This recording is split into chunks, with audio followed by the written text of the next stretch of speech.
place to go. We're going to actually talk about why the world is going to come to an end as we know it. And then I'm going to tell you why it doesn't make any difference. That's the speech. The rest are just bullet points. I want you to fasten your seatbelts. And this is from the Bank of International Settlements. I spent a whole chapter in my book on this. Every developed country in the world, with a few exceptions, has been leveraging up. And they are coming to an end of their own debt supercycles. Unfortunately, we're all doing it at the same time. That creates what's known as a crisis. Even more. By the way, the bottom lines on that thing, that's what they do if they cut health care drastically, cut Social Security, and most of them still end up hitting the wall. These are graphs of things that can't happen. We're going to talk about that. It's a very important economic principle. There's a lot of pain required. Greece is in a depression. They're losing 4% a year. And they're told that you've got to cut more. Well, what happens when you cut? You have less government revenues, you get further behind, your debt goes up. Duh. It's not like you, I know you have borrowed too much money. And now your banker says no, or mom and dad. And you've got to face the reality. You can't borrow any more money to maintain your lifestyle. Your lifestyle has to change. The Greeks are protesting. And my answer is, really, guys? You don't have any money. The Germans aren't going to give it to you. Not for very long. As soon as Merkel can figure out how to solve their banks, she's going to call Papa Andrew up and say, you can now declare bankruptcy. You are to wear blue shirts and green ties on the stage, and here's how you announce it. I mean, that's what'll happen. And we'll know when when the Germans are ready for bankruptcy, when the Greeks announce the next day. Now,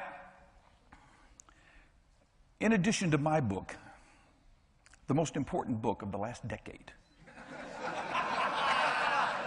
I'm getting ready to tell you what the most important book is. Not mine, maybe, is Carmen Reinhart and Ken Rogoff's book, This Time is Different, where they look at 66 countries and 250 financial crises over the last 200 or 300 years. And what's the one, there's actually several things they noticed that happen in all of them. They all say this time is different. We're smarter, we're better.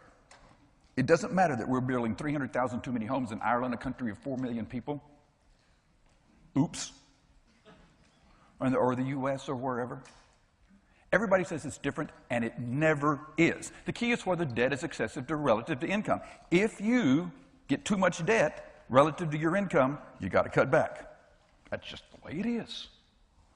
It's the way it is for any of us, and it's the way it is for countries. Financial crises occur when debt is excessive relative to income, whether it's public or private or both. It's not just public debt, guys. Spain looks like it's okay, but their private debt is monstrous. They have a wall in front of them, and they're racing towards it. They will become Greece. Government actions, even when it makes you look like you're doing something, really don't have that much of effect. That's what all the academic literature tells us. It makes them feel good. Bill Clinton says, I feel your pain. Well, and I feel their pain too. I got 7 kids. And, you know, they're going through their ups and downs of trying to keep jobs. Some of them are in that underemployed category. It is painful. The world is changing. What we're having is an experiment, unbelievably powerful and really pertinent experiment about the theories from 4 dead white guys. They all wrote books. They all have disciples. All their disciples think their book is the only received wisdom. And they all tell you that those other guys don't know what they're talking about. It kind of sounds like religion. But if you hold any one of those books to its logical extent, you walk into an alley and you're going to get mugged. I believe in worshiping at all their altars because they all have something to tell us. But here's what we know. This is an equation. This is an identity equation for all you mathematicians. It's true in all times, in all places of the world. Gross domestic product is equal to consumption plus investments plus government spending plus net exports. That's the rules. The Keynesians are right. If GDP increases and you increase government spending for a short time, about 4 to 5 quarters, you're going to increase GDP.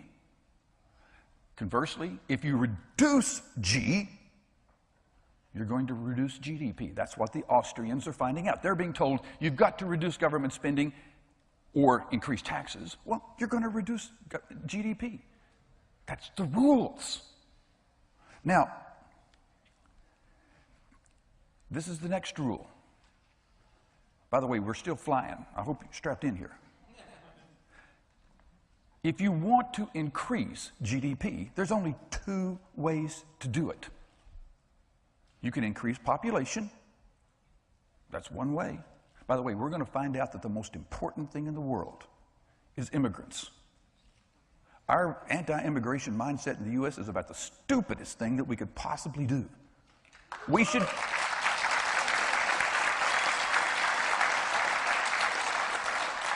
should be giving everybody that graduates from a university a green card when they walk off. Keep your nose clean for 4 years. Don't go on the government payroll. You get to stay. Everybody except lawyers.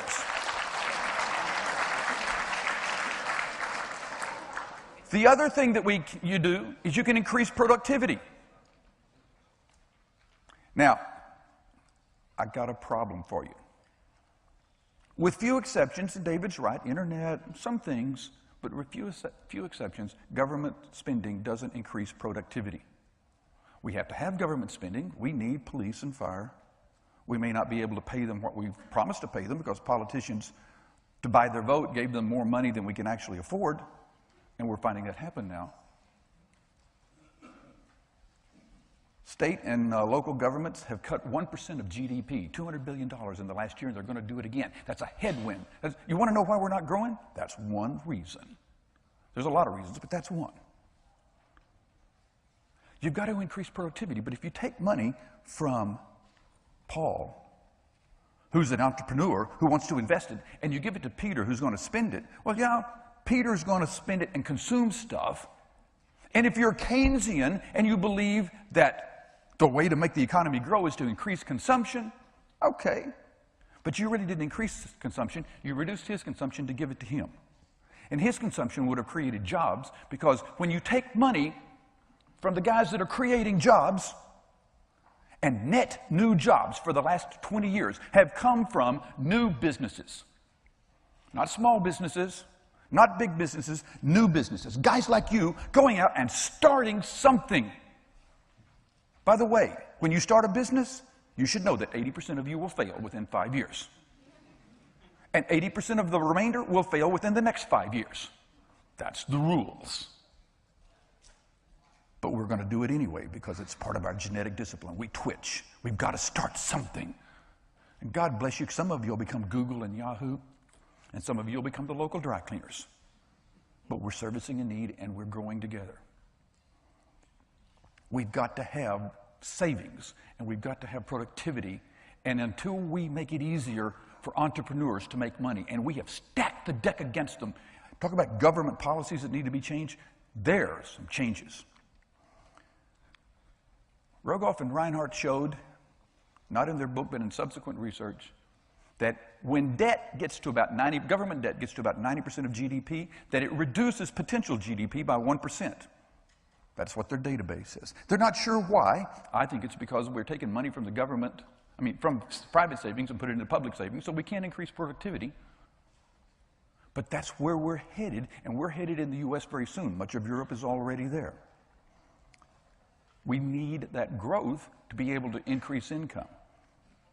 One of the things that Tyler was talking about, GDP being stagnant, or income being stagnant, it's because private GDP, when you take out government, Private GDP has been stagnant for 15 years. It's no wonder that private income has been stagnant. The only thing that's grown is the government sector and government wages. And if we tried to cut those back, with the exception of Ireland, everybody protest. You should pay the government more. You shouldn't cut us off. We're running into the wall. We're running it to the end of the debt supercycle. The biggest bubble in the world is getting ready to break, and that's the bubble of government.